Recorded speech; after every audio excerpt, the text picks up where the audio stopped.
Welcome to NCAA.com for the National Collegiate Women's Water Polo Selection Show. I'm your host, Lauryn Gray, and today we are revealing the teams that will square off with one winner ultimately raising the National Championship Trophy on May 10th in Stanford, California. This year, our bracket is made up of 8 teams with 2 play-in games that will be held Saturday on campus sites. So let's not waste any more time. We begin with the 2 play-in games. For more on that, let's check in with Lauryn Gray. Thanks, Jim. I had the chance to speak with head coach Scott Hillman before tonight's game about those close losses.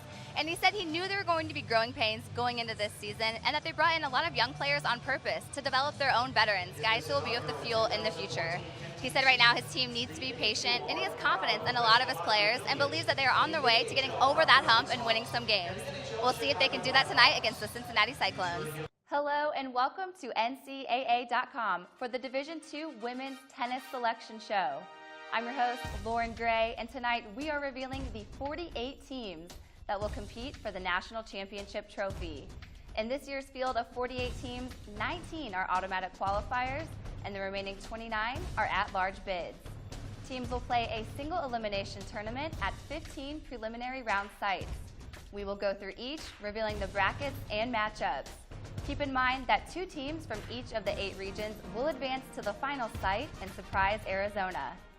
This is a very big game, and for more on Coach Scott Hillman's approach to this one, we go downstairs to Lauryn Gray. Thanks, Tony. I had the chance to speak with head coach Scott Hillman earlier, and he said the last Saturday's big win over South Carolina does not matter anymore.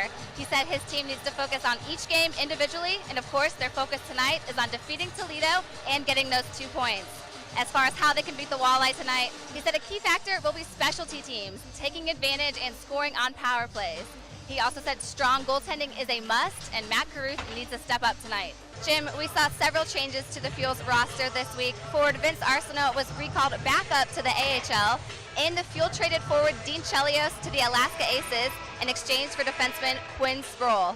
I talked to Fuel head coach Scott Hillman before tonight's game about the roster moves, and he said Arsenault played a big role on this team, and now his players need to step up and be more physical in his absence. As for trading Chelios, coach said it was a tough decision, but the Fuel had an abundance of forwards and really needed to add depth to their defensive core, which is something he thinks Quinn Sproul can do.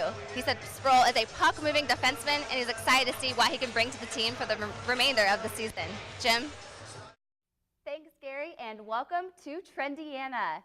Each month, we'll cover trends in food and drink, entertainment, health, culture, and everything in between. I am pleased to be joined by Brittany Smith of Yelp Indy. Thanks, Gary. That's right. This month, people from all over the world will travel to our state. But what makes Indiana, Indiana? Well, a big part of that is some classic foods. Brittany Smith from Yelp Indy joins me to showcase some of the best Hoosier heritage foods. Brittany, we have a lot of food to get through, so let's get right to it. Our first food is persimmons, and we actually don't have it here in studio because it's a very seasonal fruit, right? Exactly. Well, you're right, Gary. Americans spend more than $40 billion a year on coffee, and 51% of those cups are specialty coffee. Local entrepreneurs believe Indianapolis could be the next hot city for craft coffee. 224 of the state's best wrestlers have battled throughout the entire season to make it here to the state tournament. But only 28 are still in the fight to see the lights go out. Welcome back to the Indiana Farmers Coliseum, where the Indy Fuel have a 3-1 lead over the South Carolina Stingrays. Well, defenseman Doug Jesse is making his Indy Fuel debut tonight in his first professional hockey game ever. He just wrapped up his 4th season at Canisius College in Buffalo, where he was team captain this year.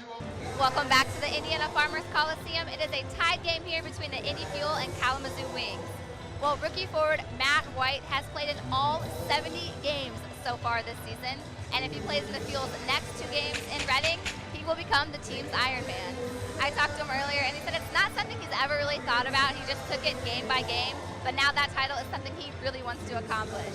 I asked him what kind of role he sees himself playing on this team, and he says he sees himself as a reliable, dependable, and versatile player every single game.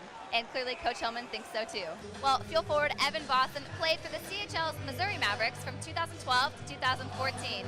And when he came to play for Indy in January, he was reunited with not only his former head coach Scott Hillman, but also 5 former teammates. Yes, 5.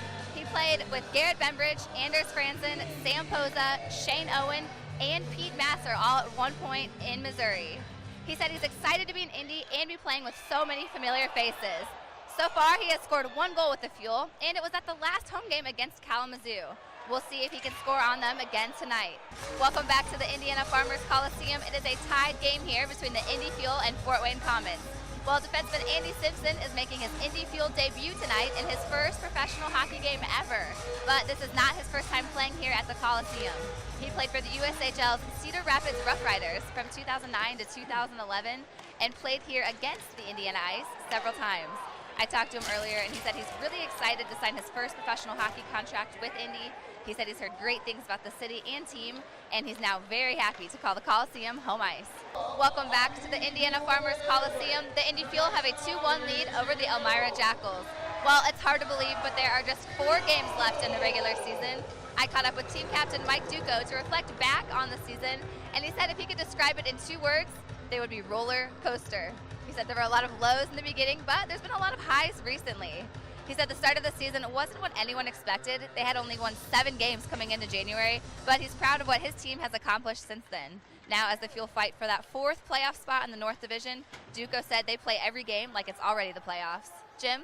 Thanks, Jim. Nick, first of all, let's talk about this A you are now wearing on your jersey. You were named assistant captain last week, which is a huge honor for any player, especially a rookie like yourself. What does wearing that A mean to you? Thanks, Jim. Coach, this is your team's 11th and final time playing Fort Wayne in the regular season. You defeated them twice, but never here at the Coliseum. How do you win here tonight? You trail by 1 going into the second. What adjustments would you like to see your players make when they come back out here next period? Garrett, you're one of 3 veterans on the team, and you're in your 14th season playing in the pros. What are your thoughts so far on this young Fuel team? Thanks, Jim. Coach, South Carolina is arguably the best team in the league right now. You fell to them last weekend 4-0, but you also defeated them earlier in the season in a shootout. What are your thoughts on tonight's matchup? Thanks, Jim. I'm here with Fuel forward Chris D'Souza. Chris, we have to talk about the physicality of this game. There's been a lot of fights. The first one 16 seconds in. What's going on? Is there some underlying beef between these 2 teams? Coach, your team's blue line received a major boost this week with the return of defenseman Kirill Godovets, and you just signed defenseman Doug Jesse. What do you hope to see out of them in these last few regular season games? Jamie, you returned to the Fuel a few weeks ago after playing 22 games with the team's AHL affiliate, the Rockford Ice Hogs. They had you playing as center there, but you were a winger your whole life. What was that adjustment like for you? Coach, this is your team's final home game in the regular season. When you look back at this season, what are you most proud of?